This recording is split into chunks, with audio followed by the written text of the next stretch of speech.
Magandang hapon, Pilipinas. Narito ang latest sa lagay ng ating panahon. Wala tayong bagyo o low pressure area na minomonitor ngayon sa loob ng ating area of responsibility.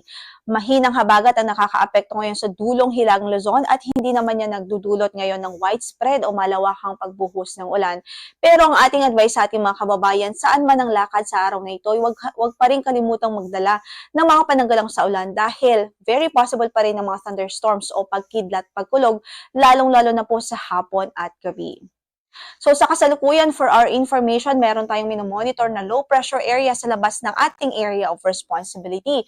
Huling nakita yan sa layong 2,905 kilometers silangan ng southeastern Mindanao.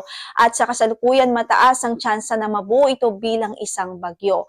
Pero sa ngayon naman ay wala tayong inaasahang epekto nito sa anumang bahagi ng ating kalupaan. At least in the next 2 to 3 days, wala tayong inaasahan na magiging epekto nito sa anumang bahagi ng ating landmass. Pero dahil mataas pa ang uncertainty nitong weather system, ay ating advice na lang sa ating mga kababayan patuloy na mag-monitor sa updates ng pag-asa sa magiging progress po nitong weather system east of the Philippine Area of Responsibility.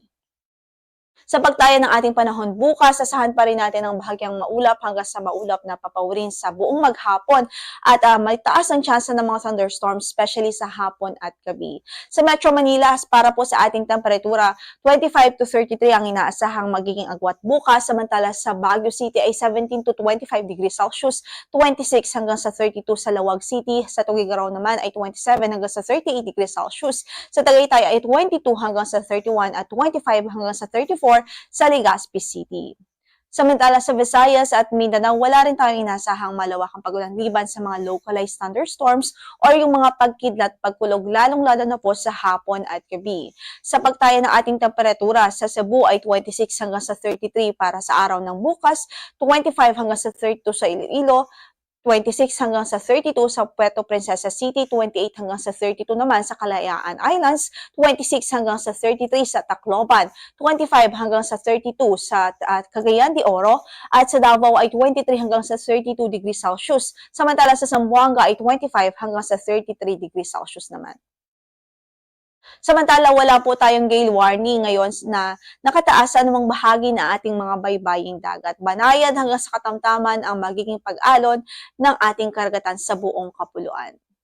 In the next 3 days o mula Sabado hanggang Lunes, inaasahan pa rin natin ang generally bahagyang maulap hanggang sa maulap na papawirin at kung may mga pag-ulan man, yan ay dulot ng mga localized thunderstorms. Dito po sa malaking bahagi ng Luzon, partikular dito sa Metro Manila, Baguio City at sa Legazpi City. At para sa pagtaya ng ating temperatura sa Kamaynilaan, 25 hanggang sa 32 degrees Celsius ang inaasahan po natin by Saturday and Sunday habang 25 hanggang sa 31 naman sa araw ng Lunes. Samantala sa Baguio City ay 16 to 25 degrees Celsius ang inaasahang magiging ng temperatura o gap ng temperatures. Sa Legazpi City ay 25 hanggang sa 32 degrees Celsius naman po ang inaasahang magiging agwat ng temperatura.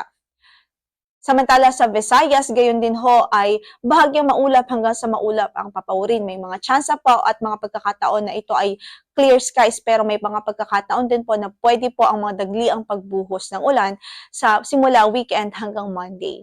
So sa Metro Cebu, 26 hanggang sa 32 ang inaasahang magiging agwat ng temperatura. Sa Iloilo ay 24 hanggang sa 32 habang sa Tacloban ay 25 hanggang sa 33 degrees Celsius.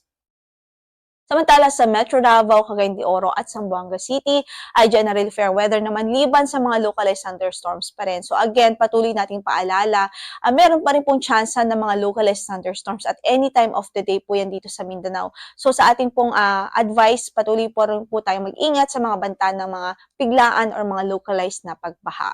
Sa Metro Davao, 24 hanggang sa 32 degrees Celsius ang inaasahang magiging agwat ng temperatura. Sa Cagayan de Oro ay 24 hanggang sa 33 degrees Celsius. Sa Zamboanga City naman ay 26 hanggang sa 33 degrees Celsius. Ang sunset natin for today is 6:29 in the evening at bukas ay sisikat ang araw sa ganap na alas 5:35 ng umaga. Ito po si Lori de la Cruz Galicia. Magandang hapon po.